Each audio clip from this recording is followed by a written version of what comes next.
Hi, my name is Kiké, and you're tuning in to Climate Action Figures.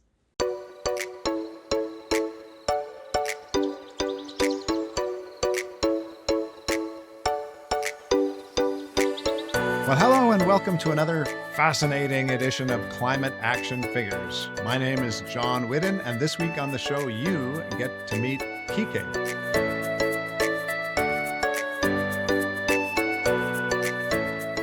But first, this week's QuickFix, which comes to us, are you ready for this?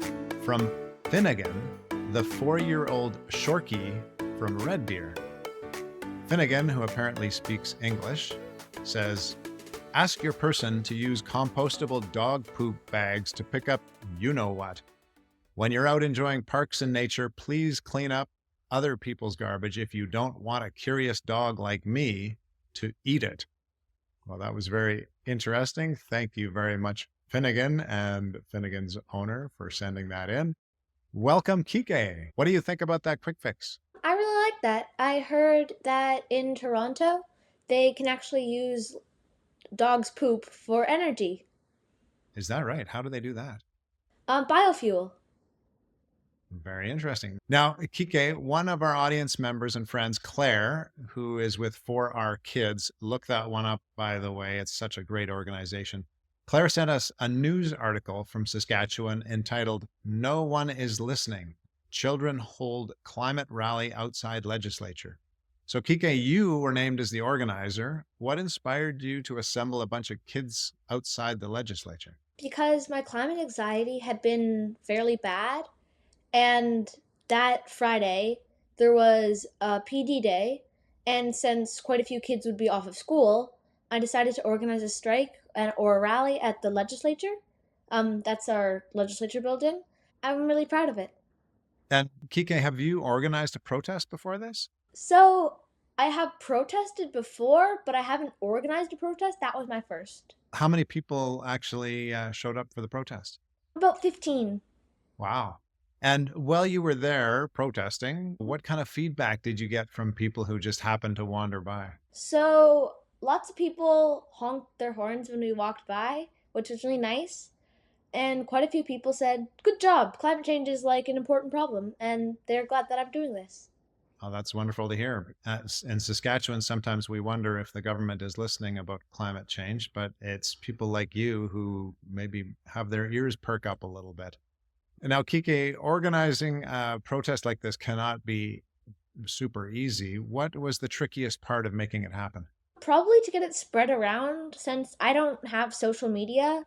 It was hard to get lots of people there, but some of my friends who also are concerned about climate change have really helped me spread the word about of it.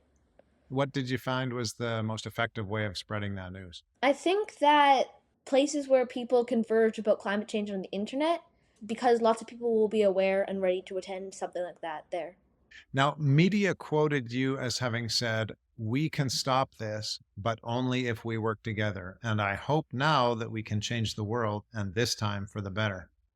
Kiké, what do you imagine working together might look like? I don't want this to be like a political thing, like left or right. I want all the people to work together to recognize this as a real crisis because it hasn't really been recognized as a crisis before.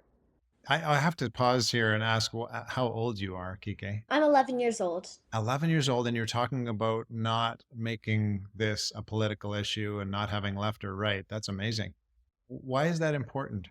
because if it's a political issue, everything moves so slowly and we don't have a lot of time to try to change this. And it needs to be like humans of the earth united against this problem that will threaten us all. That sounds like a great slogan. Humans of the Earth United. Excellent. Now, Kiké, you brought together 15 people at a protest, and many of them made inspiring comments in the article that I read, the article that then made it to one of our audience members and then to us. How does it feel for you to have been the brains behind that operation and then to see that kind of publicity and those kinds of comments go out publicly? It made me feel really good. I didn't expect that there would be any news on that, and I feel really proud to have organized it. And yeah, Now, Kike, let's talk a little bit more about you. You are a runner. How did that get started? Just because I have, like, I'm really strong mental state and I'm able to will myself to just keep going when I'm even really, really tired. So it's long distance running, I'm guessing. Yes, definitely. I'm terrible at sprinting. What kind of distances do you like to run? As far as I can, my parents won't let me run farther than 5K, but now they're That's letting me run 10.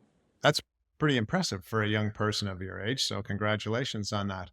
Earlier, you mentioned that your climate anxiety was fairly high. I'm curious to know what you feel are the biggest contributors to your climate anxiety. Just being able to see, like, the signs of it in your everyday life and knowing that almost anything you do will contribute to it. It's hard because you have to balance still enjoying yourself and making sure, like, you don't get into the major consumerism culture. Right. It is a tricky line to walk for sure. What are the things that you've done that you feel are making a little difference in terms of mitigating that? I don't eat meat because I just feel like it gives me so much guilt. I reuse plastic bags because I don't know why everyone always throws them out. And our family has a compost, which I feel like is really great. The meat thing is interesting because a lot of people don't realize how much food could be grown on the same space of land that it takes to raise, let's say, a cow, right? All the food that we use to feed animals for meat, if we use that for like grain and other stuff like that, we could feed 3.5 billion more people. Wow, amazing. And amazing that you have those statistics at your fingertips. Going back to climate anxiety for a second, I'm curious, Kiki, to know if running helps you with your climate anxiety. Oh, definitely. It's one of the only things that I feel like I can use to just get away. It makes me like free. I don't know. Kike, I'm told that you love nature, but particularly birds, trees, and mushrooms. What is special about mushrooms as part of the natural environment? Well, they're like these magical creatures of the woods, and they're like the decomposers of literally everything. They store carbon underground, even more so than trees, and they're the only things that can decompose trees' wood, which, if they didn't exist, plants wouldn't come onto land, and then neither would animals, and thus us. Magical creatures of the woods. I feel like they should have had a bigger part in Lord of the Rings now, somehow. Now, Kike, what got you interested in climate change? I remember when I was like 8, I kept seeing these books about climate change, but I feel guilty when I look back on that now because I always avoided them because it felt too big and too scary to even tackle it. But then I read a book about Greta Thunberg and how she's a youth that's actually making change, and that was really inspiring. And it actually made me want to look and see this problem as it was. This podcast's roots are in climate anxiety. It was a bunch of research I did as a teacher that told me, yeah, young people are really feeling climate anxiety these days. So that's why I thought this would be a good idea to put out the good word about what young people are doing so it can give us a little hope. What other things are really important to you in terms of helping with climate anxiety in our youth these days? I think that really, like, just talking about it and not like trying to hide it, because last summer I felt like I was embarrassed and I had so bad climate anxiety that sometimes I couldn't eat. Then I did something I probably shouldn't have. I did a strike without telling my parents. It wasn't good, but it made me feel better. And it made me like learn that like hiding climate anxiety is just going to make it worse. So you did a strike without your parents' knowledge. Yeah, I made a sign. I made little leaflets, but I made sure to keep it, and they didn't know, and it was really scary for them. You I had know. some big talks about this, I bet, We did. but it gave you some power somehow.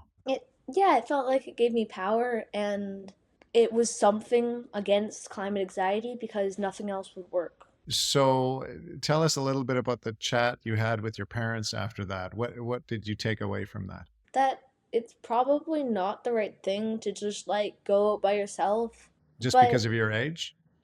just because it might get a few people to like hear and listen, but if you organize something that's not just you, then it's got a bigger effect. And then you can also help other people who are dealing with climate anxiety to like take action, because action is the best. It's the best thing that it's the best antidote. So you say, Kiké, don't just act on your own, see if you can involve other people and work with other people. I wonder if there are some local organizations that you love that you'd like to give a shout out to here. I really like Enviro Collective YQR. It's like an environmental discussion site and like to help connect and spread the word about climate related things. And I also really like Eco Stress Sask. It's where I met my good friend Amy. Well, and I'll jump in there for a second because I don't know, you probably don't realize that last season on the podcast here, we interviewed Catherine from Eco Stress Sask. So Oh, that's a really? very cool connection between you two. That's Yeah. great. Now, what is next for Kiké? I have a petition to pressure our Saskatchewan government into taking action on climate change. I've got like a few hundred signatures, and at this rate, if I get enough signatures, then it will be presented at question period by Jared Clark, the NDP Minister of the Environment, the Shadow Minister of the Environment, then. And I want to contact media in advance, make it like an event to spread awareness about climate change. And I hope that I might get a chance to talk to the Minister of the Environment for the SAS party about like actual change because they haven't been doing much, really. That sounds fascinating. And are you hoping to actually be in the gallery to watch that happen in the legislature? Yeah, that's what I plan to. And then like talk to the Minister of the Environment afterwards. That'd be great. That will be very cool. We'll watch out for that for sure. Now, before we wrap up today, we need to definitely hear about your climate action. I mean, you've given us so many already. You could just say, yeah, I've listed them all. But is there something else you had picked for your climate action today? Mm-hmm. I'm organizing a strike in May, on the PD day then, so that more kids will be out of school. And I want it to be a fairly large event just to show that there are lots of people in Saskatchewan who are concerned about this. Because you probably didn't know, but before COVID-19, there were strikes of over 1,000 people in Regina. Wow. I didn't hear that there were over 1,000 people. That's amazing. So you're hoping to get up to those kind of numbers? Maybe not quite that yet, but like I'm hoping for like maybe 100. Well, that will be wonderful to gather people together for your climate strike, and you're doing it on a PD day, so it does as little as possible to disrupt actual classes. Is that right? And also so more people might attend. Yeah, right. So, if to our listeners, if you or someone you know is in Saskatchewan, please let them know that they should keep their eyes and ears open for more information about the PD Day on which date? May 16th. On May 16th. Keep your eyes open for that and see if you can get involved. And it's just going to be in Regina, is that right? It's going to be in Regina at the legislature. Very interesting. We will definitely be watching out for that. Last question for you, Kike. What gives you hope? I really like the tree saplings that I've been growing, like bringing new life is trees into the world. Do you have some of those around your house, or where are you growing them? In the window right Oh, above me. These the are some of magic them. hand is passing you the saplings as we speak. Perfect. Yeah. Thank you. Thank you, This is magic hand. an elm tree and this is a birch tree. Okay, and so you're just rooting those in your windowsills, and then you're going to plant them in the spring. Is that right? In the Cathedral Village Forest program, also in Regina. Yeah. That sounds like something maybe needs another few words. Some people should go visit this. What is it exactly? Okay, so it's like planting a little baby forest in the park in Cathedral. We're gonna have like tree planting soon, also in May, and yeah, I think it's a really great thing. Well, that sounds wonderful. And Kike, the way you speak is so eloquent. I cannot wait to see what you do with your life. I think it's going to be amazing. I'm glad you have not allowed climate anxiety to quash your spirit. And I thank you so much for joining us today. Thank you so much, and I'm excited to keep making change. We're very happy to hear that. And thank you, dear listener. If you enjoyed this episode, how could you not enjoy this episode? Please share it with a friend, relative, or even a foe, because surely it will give them hope. We will be back again next week, same time, same place, to hear from another climate action figure. Until then, Go figures!